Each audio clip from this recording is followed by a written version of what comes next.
Hey, welcome back, everybody. It's Derek and John tonight for No Driving Gloves. Will's taking probably a much-needed vacation. That seems to be all he ever claims to do, or he How claims all I do. how come you give him vacation but not me vacation? It's more that he just doesn't click the link and connect tonight. If you didn't, I guess I would have to sit here and bore others. This allows us to continue our history on the automobile. I think the last time we started with Da Vinci and got us to World War I. And the next 20 years or so, we're going to go World War I to World War II, beginning, maybe get to the end of World War II. So see what happened. And then we'll do part 3, and we'll have Will join us for part 3 of the history, because that's when we start getting into hot rods and street rods and people beginning to modify their cars a la him. And we'll continue this just every couple of weeks. We're going to hit and go through the history of the automobile. So, like I said, today we'll begin with World War I, somewhere beginning, middle, and continue on through and get us to 1940, 1945. Yeah, but I'm actually going to break this pattern and jump back because we missed probably one thing in the pre-World War I era that leads us into the pre-World War I era, if that's okay. Okay, because you're the one who wanted to start us in the 1700s last time, and I wanted to start at 1886. So I probably should let you go, because something tells me you know a little bit about these cars of the teens and the 20s, a little bit more than European sports car me. So go ahead, enlighten me. I say enlighten me. Quit talking. Huh? It's my turn. So okay. Enlighten me and the listeners. All right, John, I'll do that. So we hit on Cadillac, which made a very important development in 1912 with the electric self-starter. I think what we glossed over, just in trying to wrap things up, is that in 1914, Cadillac really introduces the first successful American V8 automobile. Now, we'd seen some V8 automobiles from Europe, France, in the very early 1900s, but here in America, Cadillac really pulls it off first in 1914. And it opens up kind of the floodgates to the development of V8 automobiles in the U.S., because over the next basically 3 years, we see in 1915, Peerless comes out with their V8. In 1916, Oldsmobile, of course, part of General Motors, also developing off of Cadillac's success, Oldsmobile comes out with a V8.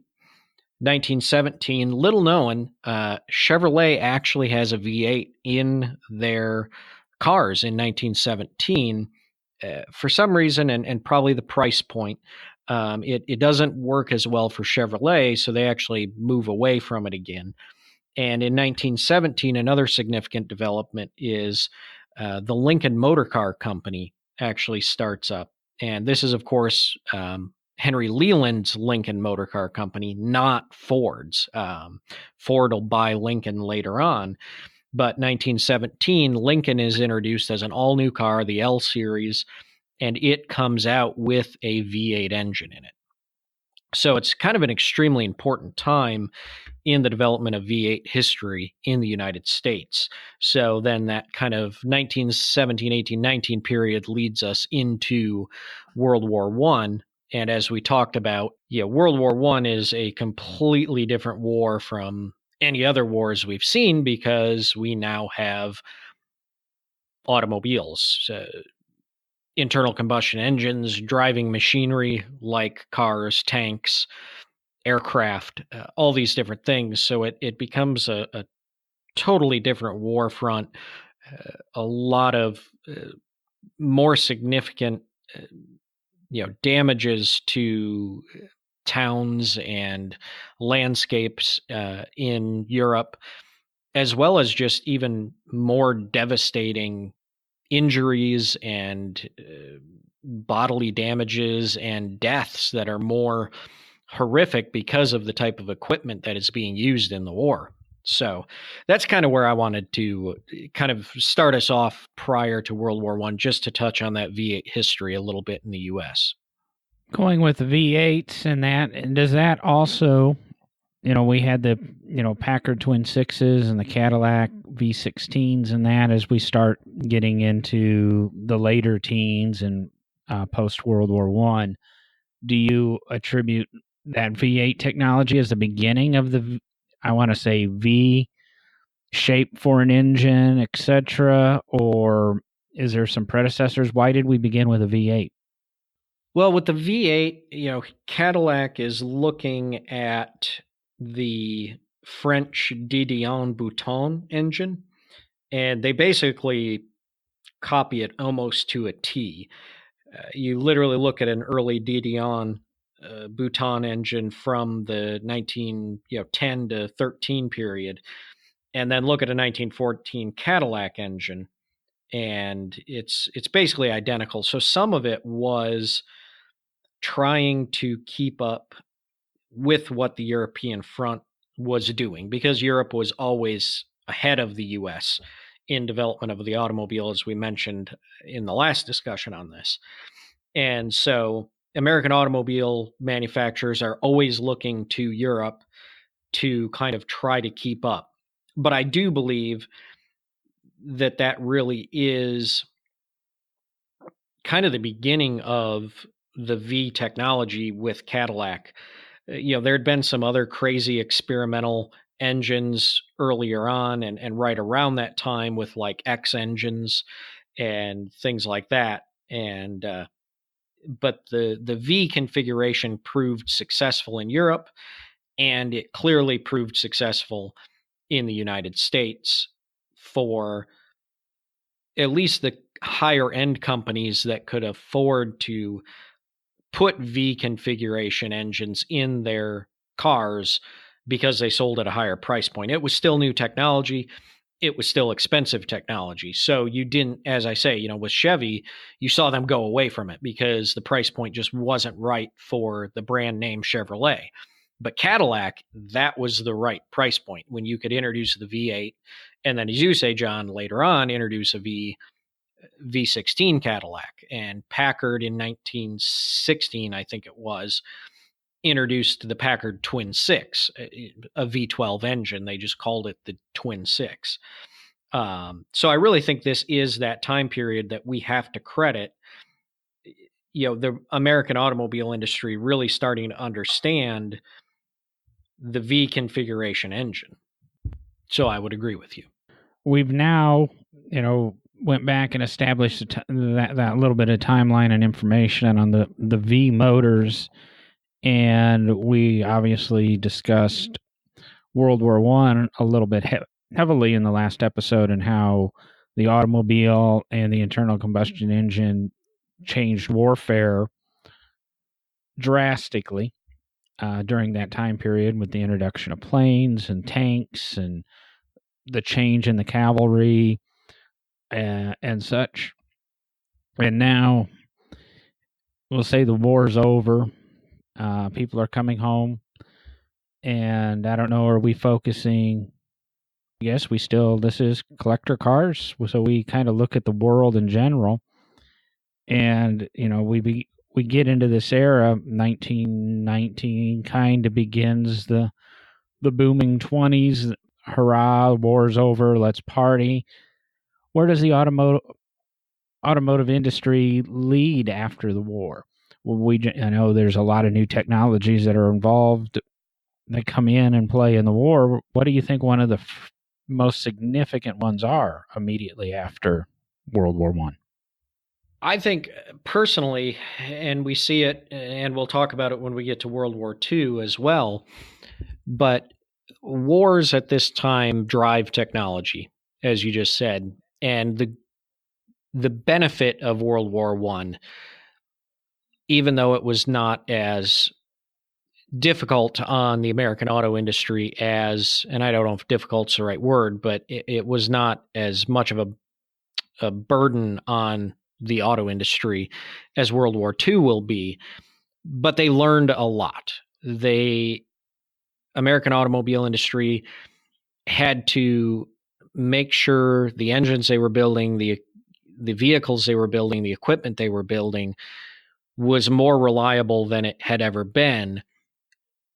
And what that leads to is the 1920s become really the era where the American automobile becomes a reliable automobile that you can literally get in it, start it up with an electric self-starter, everything you need, get the car running and drive from New York to California and not have to worry that much about something breaking down or having a catastrophic failure, because the industry has now learned how to make more reliable parts and really advance the technology of the internal combustion engine to where it is by all means, modern automobile for the American public. And I think that's the biggest thing that comes out of World War I, is just really making the American automobile reliable, trustworthy, and something that you can get in, drive, and not really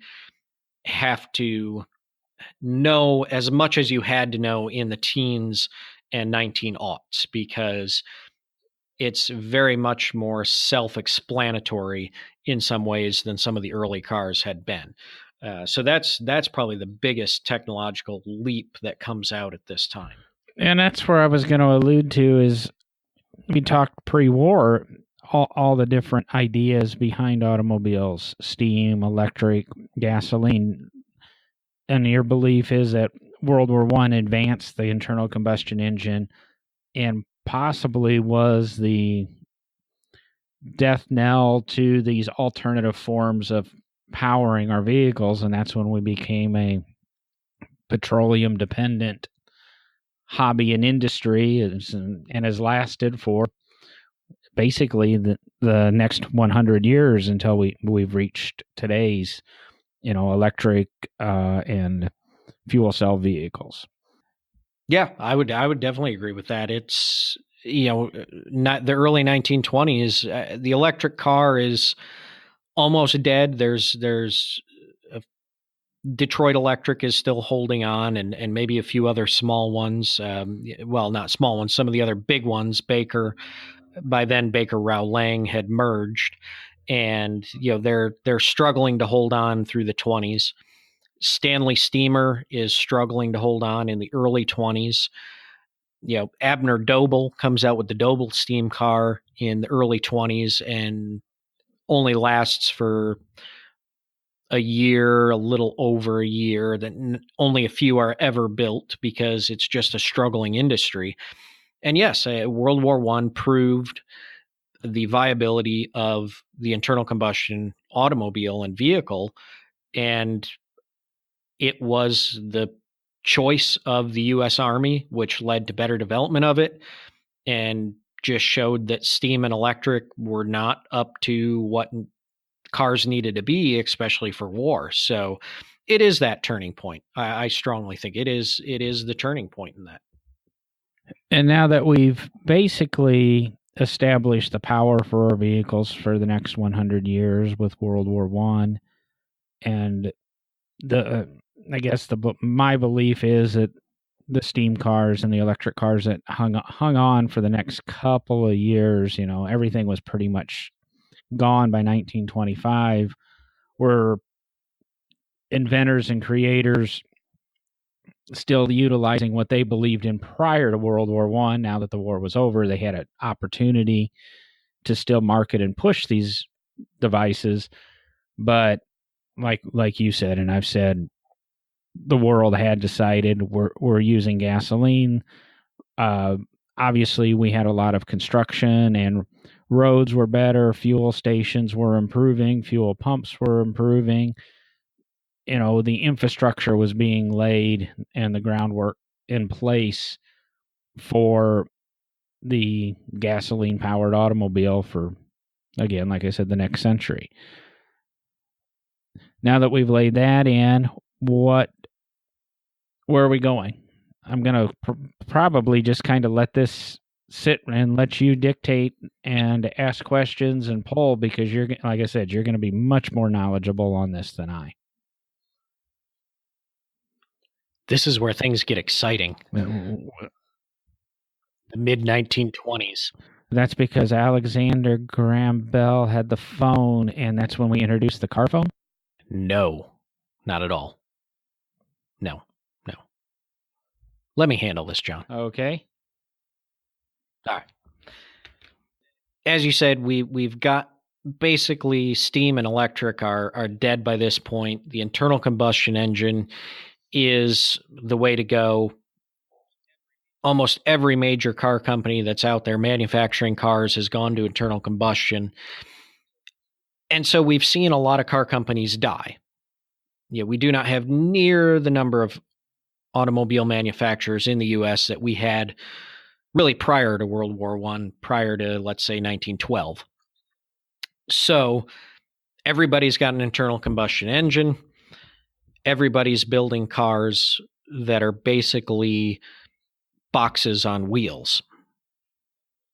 Well, if everybody's doing that, what makes somebody want a Chevy over a Peerless, or let's say a Cadillac over a Peerless? What's the difference? They look almost the same. They've got V8 engines, or they've got inline 4-cylinder engines, or whatever. They look the same. They drive the same. Who cares? And that's what the auto industry started to notice. And actually, for a number of the car companies that were out there, sales started to slump. And people were trying to figure out, what in the world do we do to get sales back up? And there's a couple key players that figure this out. And it happens almost at identical times, it's kind of interesting, because Alfred P. Sloan, who's essentially running GM, General Motors, he comes up with a slogan in 1924, and that slogan is "A car for every purse and purpose." And most people have probably heard that. Alfred P. Sloan does that, and this is the beginning of what we know as kind of the ranking of General Motors, even to this day, where you've got Cadillac, Buick, you used to have Pontiac and Olds, and then Chevrolet. You've got that tiered ranking to their cars. Well, that's a car for every purse and purpose. Cadillacs are for the wealthy people that have a lot of money in that purse, and Chevrolets are for the farmer, the working class man that needs to use it as a machine for his everyday work as the purpose, but doesn't have a lot of money in that purse. And that's what Alfred P. Sloan does. He starts making those different kind of class-ranked automobiles to help sell the idea of owning an automobile. It also gives people something to work up to and achieve. I can start with a Chevy, and then I slowly work my way up that line till I own a Cadillac and I've made it. So it was almost an incentive program in some ways as well. And right around the same time, 23, 24, Alfred P. Sloan also figures out that we can't make cars look the same for 4, 5, 6, 7, 8. In Chevy's case, it had been about 7 or 8 years since a real big body change had happened.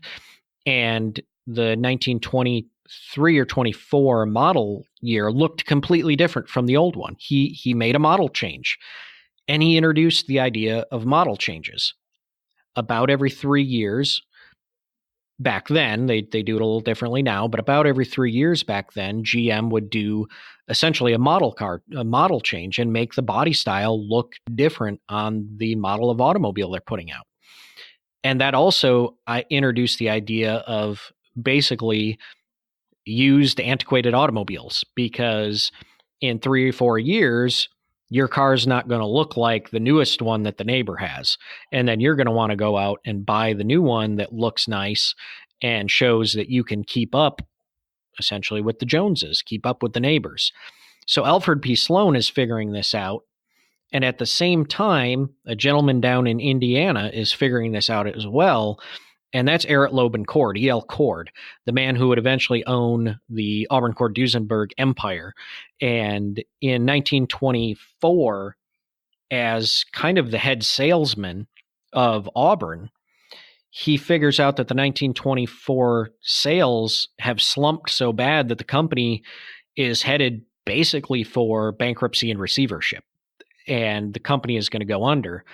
So he actually convinces the heads of Auburn, the Auburn Automobile Company, to restyle the 1924 automobile, the Auburns, and make them look different for the unsold ones and sell them as 1925 Auburns. And that's exactly what they do. They put a body line across the hood and then down the side of the car, completely changing the look of the Auburn, and sales skyrocket.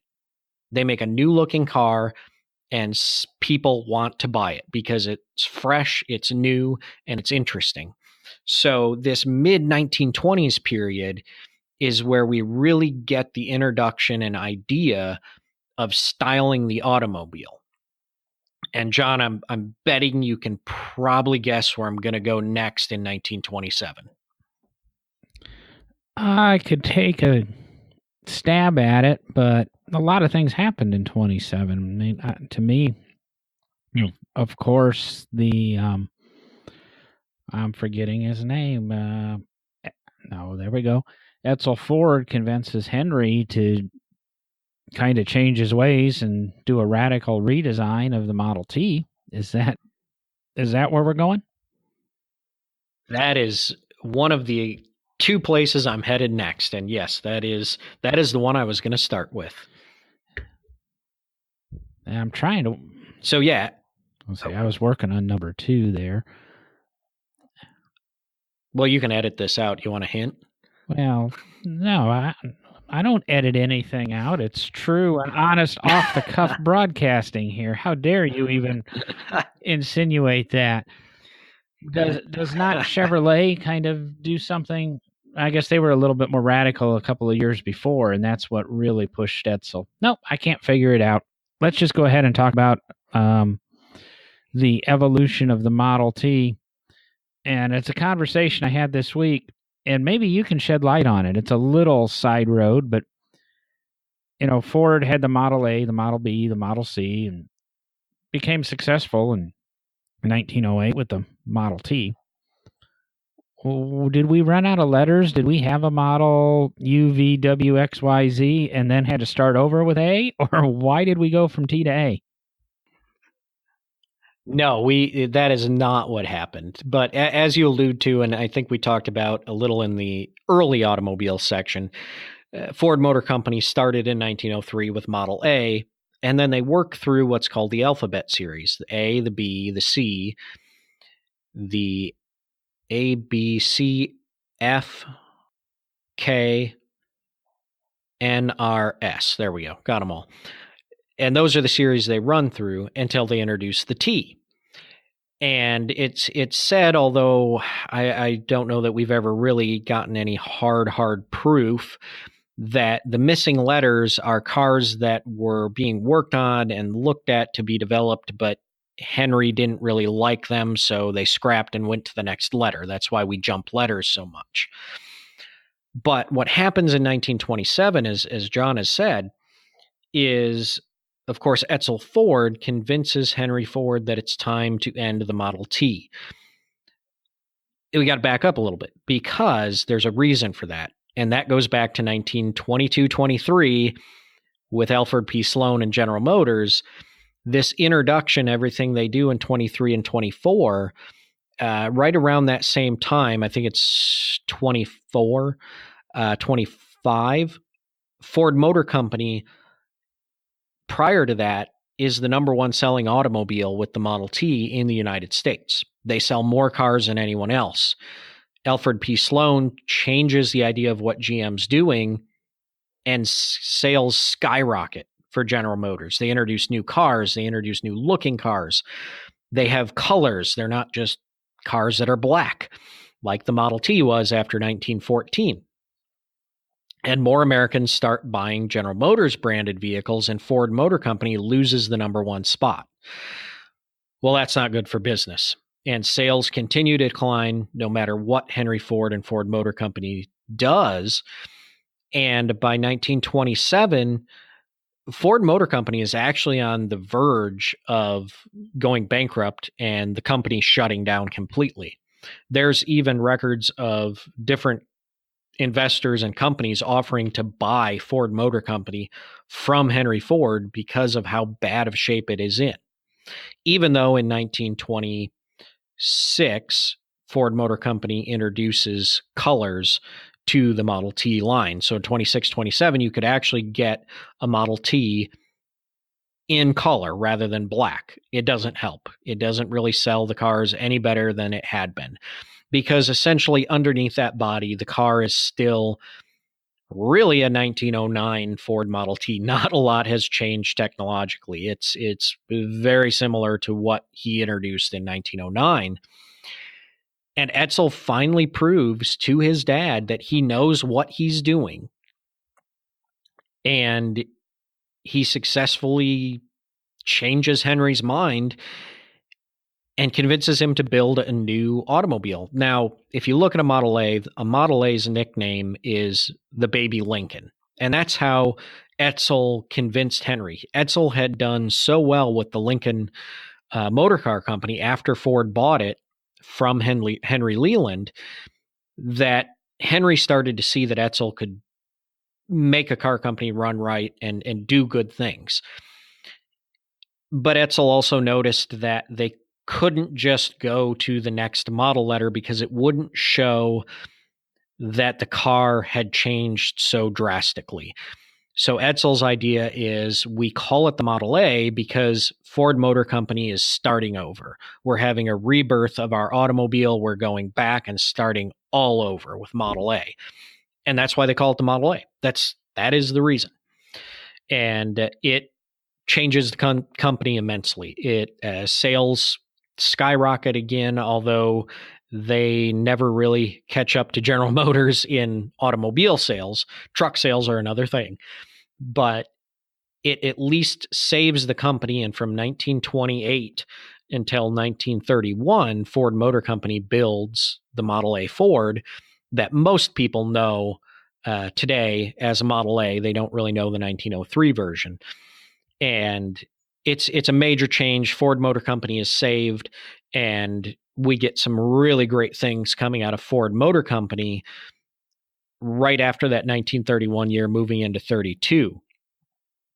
But the other big thing that happens in 1927 is over at General Motors.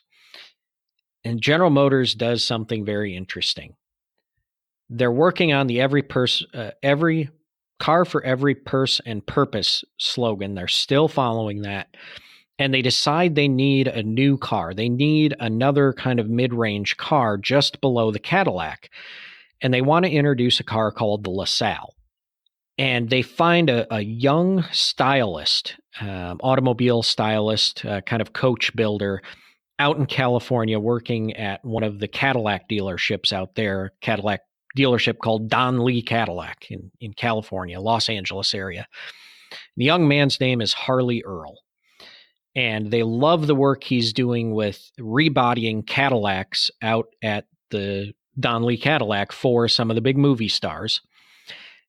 And they bring Harley Earl in and they say, Harley, would you design the look of the new LaSalle? And Harley Earl does. It's on contract.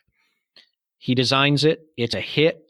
And about a year later, General Motors hires Harley Earl to be the head of their essentially design department. At the time, it was art and styling department, I think it was. And basically, Harley Earl is the first artist and kind of designer hired at a major automobile company to start styling automobiles. And he actually creates this whole division that is strictly design and styling of automobiles at General Motors, and completely changes the game of the automobile industry in styling. He brings out the LaSalle first, obviously in 27 and 28. And then he moves on to redesigning the look of Cadillac and makes it an extremely curvaceous, truly sexy automobile. And I mean, they just basically give him free reign of that design, and Harley Earl turns out some of the most beautiful automobiles that we still see today, and really some of the very highly collected automobiles out of General Motors, Cadillac, and Buick divisions.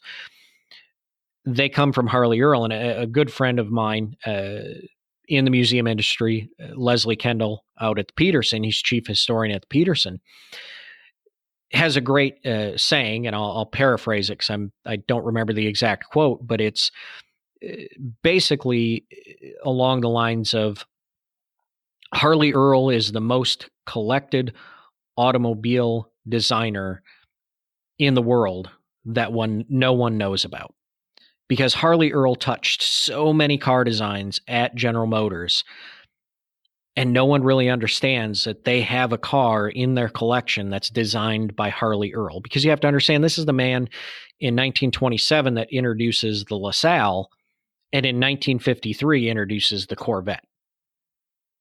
And he has touched almost every car that has come out of General Motors in that time period.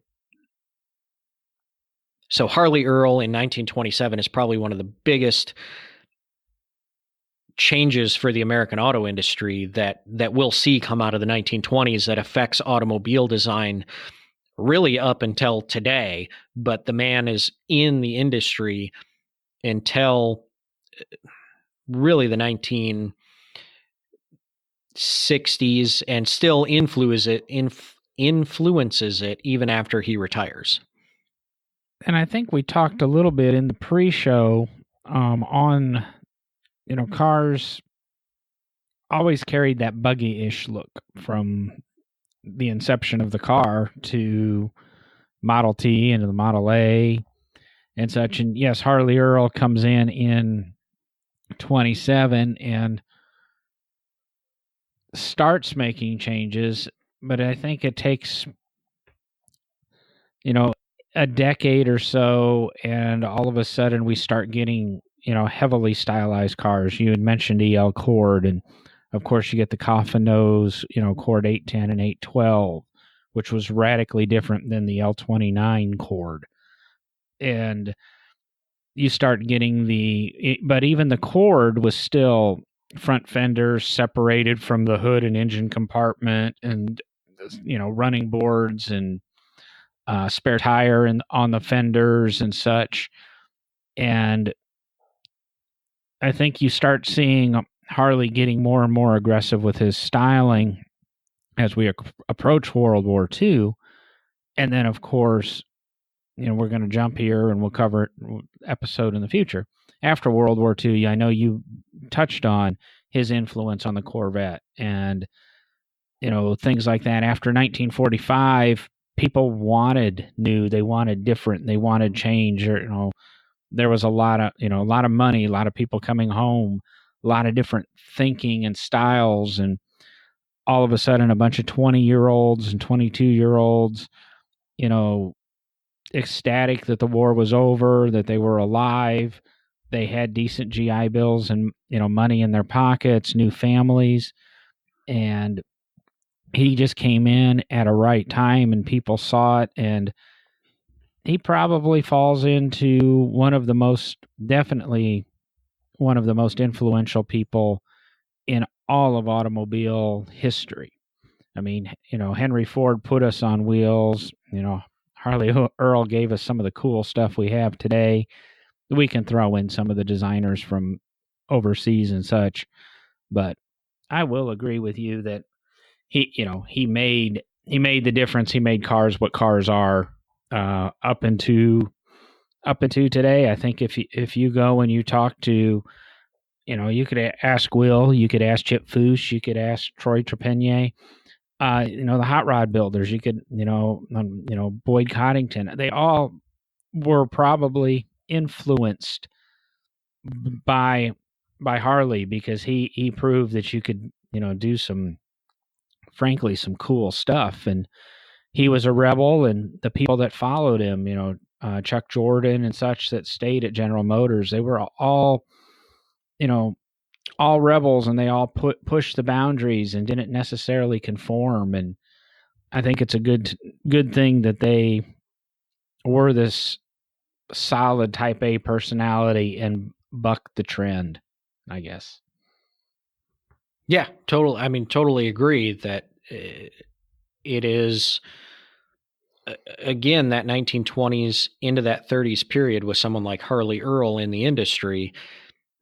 It rapidly changes it leading up to World War II. It rapidly changes it. And I think we see some of the, as you say, really cool cars coming out right there in the late 30s into that World War II era that really pushes more limits in that post World War II era. So, yeah, huge significance with Harley Earl coming into the industry. So now we've got Edsel convincing Henry that the Model T was dead and the Model A has developed and needed to be created in kind of response to Harley Earl. You have Harley Earl jumping in and all of a sudden fully taking us out of the buggy world and putting us into the automotive world. We've established the internal combustion engine's the way to go. Where do we go? To me, kind of the next jump is, while the Model T lasted 1908 to 1927, the Model A only lasted 1928 to 1932. And as you led the show off, the 32 Ford and the introduction of the Ford V8, and made popular by celebrity endorsements by, say, John Dillinger or Bonnie and Clyde. Is that where we jump, or am I missing a couple of things there in that 4 years? Well, I think one of the things that you touched on, one of the companies you touched on, and we already touched on a little bit ago with EL Cord, Eric Loban Cord, you just brought up the coffin nose Cords that come out a little later in the 30s and the L29.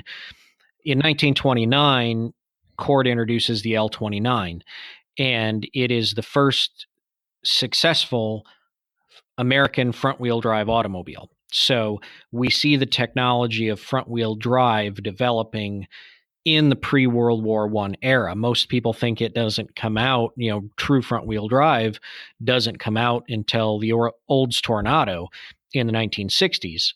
That's not true. We have it in the 1920s and 30s through the Cord company. It's just very little known because they were such expensive cars and it was expensive technology. So, I don't want to glance over that, but that is an important technology in the late 20s and early 30s that carries through almost to World War II.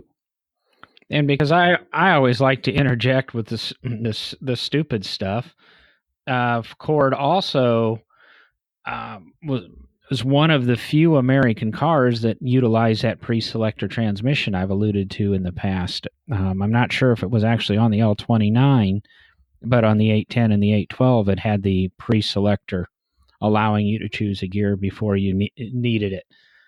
Just another one of those little features pushing, Cord ahead, and I guess jumping to the 810 and 812. I'm again 4 years ahead.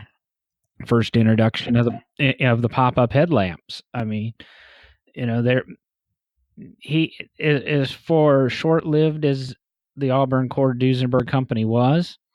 They barely made it, 15 years, 20 years. There was a lot of influence and a lot of technology and a lot of cutting edge that came of them. But let's get back in our DeLorean, go back a couple of years to that 1930-32 era. As we start getting into performance, we start getting into a little bit more styling, getting, the cars are becoming more one. The fenders are flowing in with the bodies, and they're kind of being thought of as a unit and not, some guy draws the hood, some guy draws the body, some guy, does the fenders, or you buy a chassis and buy a Duesenberg chassis and you take it to somebody else and they create it. The manufacturers are becoming manufacturers from Ford and Chevrolet all the way up through Cadillac and that, and producing the whole cars and starting to buy up the body companies. Fisher gets purchased, and I'm drawing a blank on the other company I'm thinking of, but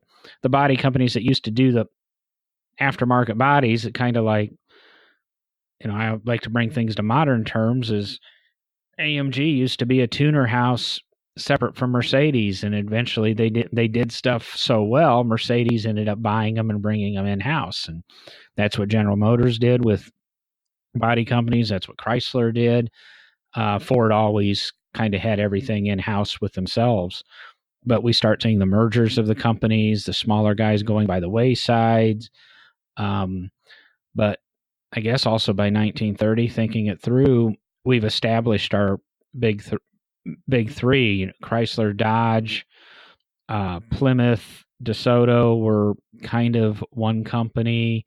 General Motors had the tiers that you alluded to with Sloan. Ford had Lincoln, Mercury, Ford, and did they not have a fourth for a while there under their banner, or am I imagining things? And well, it depends on what year you're talking about here, because of course Mercury wasn't around yet in the early 30s.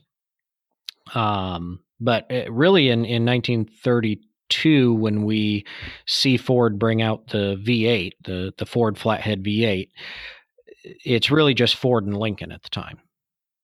Now they also had the tractor companies, if that's what you're thinking of, like Fordson. Well, everybody has their tractor companies, Porsche, Lamborghini. I mean, all the good car companies built tractors at some point. Exactly. Even International. So, yeah, but yeah. Actually, yeah, very good point. Yeah, they built a good car. Case did as well. And now it's Case International for the tractor company. There we go. Just think if John Deere would have built a car. I guess they do now. They call it the Gator. But let's go back to 1932, and I'll quit sidetracking us. We're getting close to an hour, and we still got eight years at least to cover. No, we can wrap that up in no time. So 1932, yeah. 1932 to 1942. It's boring. No. 1932, Ford Motor Company introduces the Ford Flathead V8. Why is this a big deal? We've already had V8s in the United States. We talked about them. Cadillac, Peerless, Lincoln. We've had V8s. We've had V12s. We've had V16s. Why is Ford's V8 so important? Well, it's the first time they cast what's called a monoblock V8. This is a one casting for the main block of the engine, the monoblock of the V-configured engine, and it has removable heads. The flat heads are removable. You can work on the valves and the pistons by simply taking the head off the engine. You may have to drop the pan to pull a piston, something like that, but easily accessible, removable flathead V8 monoblock. It's an engineering dream. I mean, they're successful in doing it. It's a successful engine. It's reliable. It's easy to work on, and it is just an amazing leap in V8 technology in the United States. So it's actually extremely important. They still produced in 1932 a inline four-cylinder known as the Model B. They were the same cars. That the V8s were in. They just put a kind of updated Model A engine into them. There were some changes, but the V8 is really what's important. And you see the inline four-cylinder disappear from Ford's offerings, and they go strictly with the flathead V8. Many, many years to come. And what does our competition have against or going up against this Ford V8? I mean, General Motors obviously is running 4 cylinders and 8 cylinders, and was Chrysler at that point in time, and Dodge? I can't remember. Were they 2 V8 technology or? Well, you don't really have any other cars using V8 technology by the 1930s when Ford comes out with the 32. V8. Chevys back to inline 4s and inline 6s. Chrysler's running mostly inline 6s. Packard's running inline 8s. everybody's moved more to the inline technology because it was a little more affordable, and they were making it with removable heads. Of course, the inline engines, it's very easy to make a removable head. A lot of the companies, Ford was the one that figured out how to do the monoblock with removable head V8s. A lot of the other companies couldn't figure it out. So really in the V8 world, Ford takes a huge jump because all their competition is running inline, 4, 6, and 8s. And they're running a really awesome V8 engine, as you said, numerous endorsements for the car, maybe not from the most savory of people, John Dillinger, Bonnie and Clyde, people like that using V8 Fords to rob banks and get away fast. So Ford is way ahead at this point of all the other car companies in developing an engine technology. And of course, this is the 32 Ford V8 all the way up until 1930. Is it 36 or 37? Can't remember the exact year that they introduce a lower horsepower. The first V8 is a 85 horsepower, and then in 36 or 37 they introduce a 60 horsepower, a little kind of detuned engine. And I mean, they're way ahead of everybody in this, and it is a big boost for Ford Motor Company. They pick up a lot more sales, and it's going to drive the industry forward, especially in the post World War II era, in developing V8 technology. And I'm going to say we're talking powertrains and a little bit of the styling, but the creature comforts in the cars are starting to come more into play. You start seeing, I guess, taking care of the passenger a little bit better, and again, debugifying the automobile and making it more of a living room place you want to spend time with. Upholsteries start getting better, interior styling. I would even say ergonomics kind of start coming into play. I still can't say that it was the world's best ergonomics, but I think all of this really, we especially getting into the mid 30s and that we really start paying attention to the consumer and realizing that this is no longer a toy of the rich, or this is a tool that's going to be utilized every day. And the vehicles are developing, and the manufacturers are realizing that, as you said earlier, people want more from their cars than something to get them from the farm to the city quickly and bringing the world together. We don't have the interstate highway system in sight yet, but like you said, paved roads. It's now you're capable of driving cross country. You're able to go on a couple-hour trip reliably. The 30s, to me, not a lot happens in the 30s. A lot does happen in the 30s.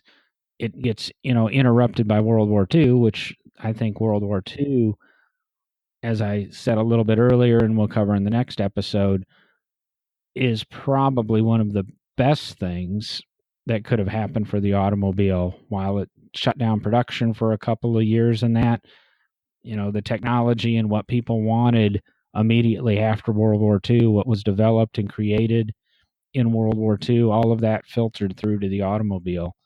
It's just, like I say, it's a changing point. I think the 1930s is where we went from it being a fancy toy, the stuff we discussed in the previous episode, use of motorcycles to cars and things. By the 30s, the car was established. This is the way it's going to be. Motorcycles are going to be the toys. And to survive in the world, especially rural America, you had to have an automobile now. Yeah, very true. Very true. And it is. It's in the 20s, really the automobile was either, like you say, something for the somewhat extremely wealthy if you wanted a really nice car. Or the other end was you had a very rudimentary automobile that was just cheap and affordable. So there was a big kind of diverse, or there was actually there wasn't diversity. There was just one or the other. You didn't have a lot of mid-range options. In the 30s, that late 20s and moving into the 30s is when we start to get much more in that option range of the affordability of cars, and more people being able to afford a little nicer car and all of those. Of course, the stock market crash in 1929, which we didn't even talk about, immensely affected some of the automobile industry because a lot of the higher end automobile companies started shutting down. They didn't have, number one, the buyers, that the extreme wealthy of America, a lot of them had lost their money, so they didn't have the amount of buyers they had prior to the stock market crash. But of course, the crash also affected, the business world in many other ways, with not just the buyers of the automobiles having money or not, but also all of the supply industry that was affected in the stock market crash, the businesses that closed, that lost everything. So there were a lot of factors in those companies closing down. But that's when we see companies, in the early 30s, due to that stock market crash, we see companies like Peerless and Duesenberg holds on for a while, but man, they struggle into the mid 30s. You see those higher end car companies just starting to find other things to do, or just shutting their doors completely. So there's a big impact right there on the number of high end automobiles in the U.S. There's some economic factors there as well. Well, you're right. And I guess we did gloss right over the Great Depression and how it did affect the automobile because, as you said, it affected the high-end companies, but the buyers that could still afford the vehicles, because to be honest, not everybody went broke. Not everybody jumped out of a window. Wealth maintained itself, but people hid their wealth. And the wealthy were intelligent enough that you couldn't roll down the street in your 20 grand Duesenberg, by the bread lines and the soup kitchens with people starving. They knew what that would portray, and possibly also knew that their car probably wouldn't survive being parked somewhere. So you had that, and then of course, if the wealthy can't afford cars, the middle class can't afford cars, and I guess we even in the pre-war we glossed over the social economics and some of the stuff Ford did with creating wages in a 40-hour work week, and that wasn't to create a 40-hour work week. That wasn't to be fair to the employees. That was a way for Ford to get his employees to buy his cars. It's just everything's marketing, everything's thought through well. Like you said, Derek, we glossed over the Depression. Maybe we'll have to have a social economic discussion and how money and politics have affected the automobile through the years. There's another show topic I'll add to the list. Probably a boring one, but a very interesting one, because as cars became part of our lives, it still affects to this day. And why we try to avoid politics on this show. It's why the General Motors bankruptcy was permitted. It's why the sale of Chrysler to Fiat was permitted, because the economy cannot take the blow of one of these manufacturers closing and the trickle-down effect, using a Reagan term, of all the ensuing jobs and all the businesses that are, that General Motors keeps alive, that Ford keeps alive, that Chrysler keeps alive. And that does come into play as keeping literally tens of millions of people employed. I guess the Depression is something we shouldn't have overlooked, but that's right. So, well, and we didn't. We're talking about it right now, and we didn't really get into World War II. But I want to say let's lightly discuss World War II so it sets us up for the next episode, because in the next episode I really want to get into 1945, and of course that we'll introduce the sports car to America. That'll introduce this styling and the hot rod speed culture to America. And I really want to start the next episode there without having to start it with the World War II topic. We all know that when we were abruptly thrust into World War II in 1941, we mobilized and everything went to the war effort. The auto manufacturers shut down their plants and produced, airplanes and tanks and whatever it took to win the war. Everybody built Jeeps. Ford built Jeeps, AMC built Jeeps, Jeep built Jeeps. However, if it was a manufacturer, they were building Jeeps. It didn't matter. It wasn't, oh, it's our product, we're going to be the only ones that build it. I will jump into politics. I always wondered that when General Motors owned Hummer, if we would have went to war and that was the current vehicle for our military, would have they let somebody else help build that? Never know. Won't ever know with the demise of Hummer a few years ago, and now the choices of some new military vehicles. And when we mobilized for war, auto production ended. You will occasionally see 1941 and 1942 cars available, but there are not many of them. I'm going to go out on a limb, and there's always exceptions to every rule. This is America. You will never see a 1943 or a 1944 automobile or a truck unless it's military related. And, styling took a break and stopped. And we got to the end of the war, and like I said, people started coming home. Everybody was happy, and it took a couple of years to get America back rolling and thinking, and getting some sketches done and some updates, because the 1945 cars that were sold, 1946s, were really what was supposed to be sold in 41 or 42. It was literally a 5-year break from an industry to make sure the country survived, so that not that one industry, but to make sure that the country survived to go on. Do you have anything to add about World War II there, Derek? Or did I tried to summarize it fairly quickly and dirty, but Yeah, you summarized it pretty quick and as you say, quick and dirty. But a couple things I just want to touch on that will help us understand the post-World War II era. Number one, jump back to a little bit before World War II in 1936, when Chevrolet introduces the turret top. And the turret top is the first time we see an American automobile with a full metal roof that's able to be stamped in one stamping. And what this shows us is the advancement in the machinery that the automobile industry is using. And we're able to stamp out entire panels that are as large as the roof of an automobile. That is really important, because the machinery, the stamping equipment, the tooling and tool and die industry, these things all start taking off. And then we hit World War II.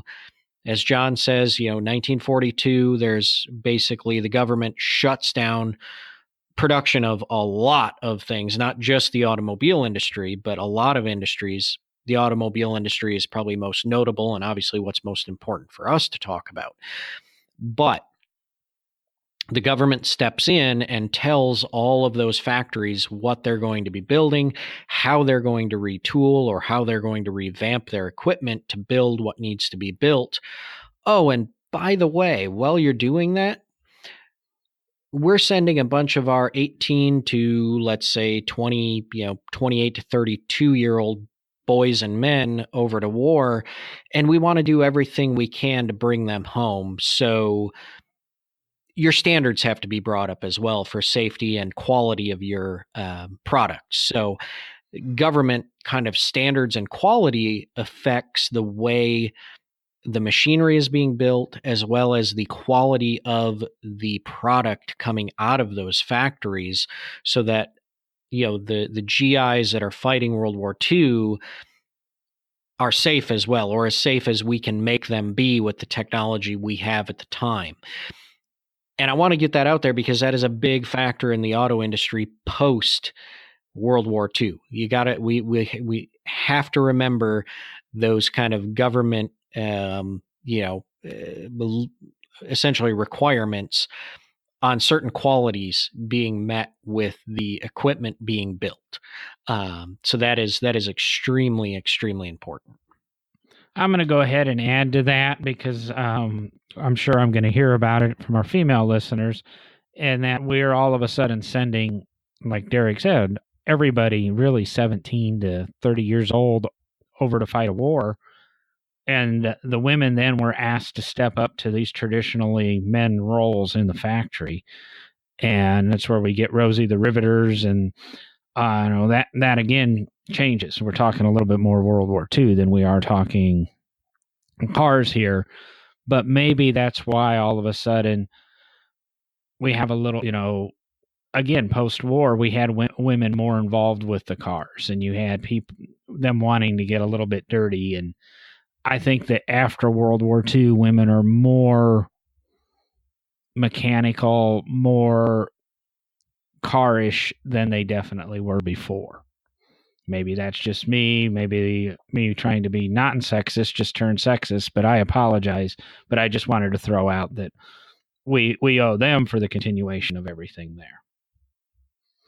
No, and I don't think, personally, I don't think that in any way that should be taken as sexist.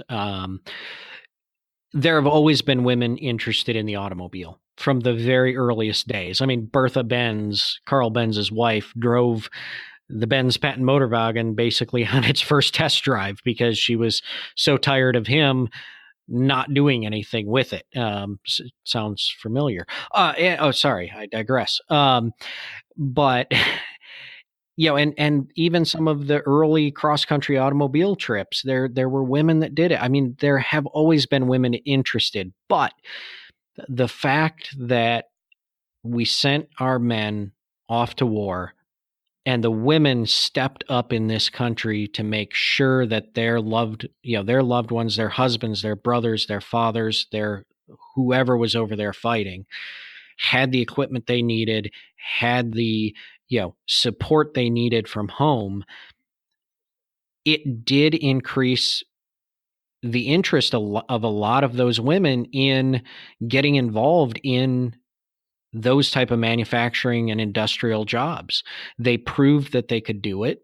They proved in some cases that they could do it better than the men.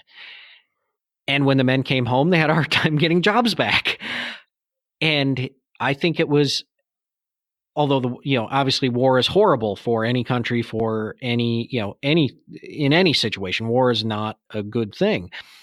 But it was a great thing for our country to show what the women in this country could do and that they rival men in this country. It got it kind of got the point across. It should have got the point across loud and clear. That is a very important part of this story.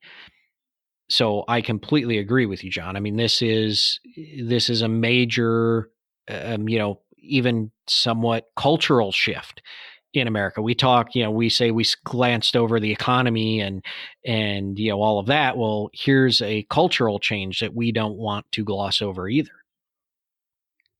Well, I think that puts us to the end of World War II. I'm sure we'll think of a couple of things in the next couple of weeks as we're beginning the research for the next episode of this multi-part series on cars through the ages, I guess. But that also puts us at near that hour mark that we always want to cut off at.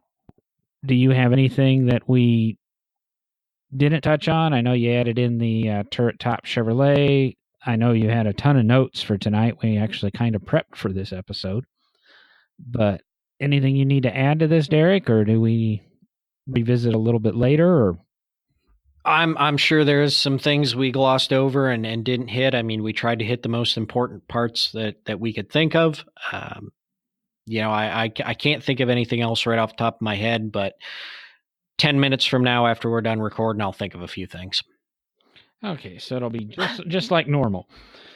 Yeah. But with that, if you guys or ladies out there have any, show topic ideas for us or have any questions, we're there for you. Look for us at, nodriving-gloves.com. Just, it's going to be a very simple website that's going to become. It still takes you to the old page, but it provides you some links to where you can listen to the show.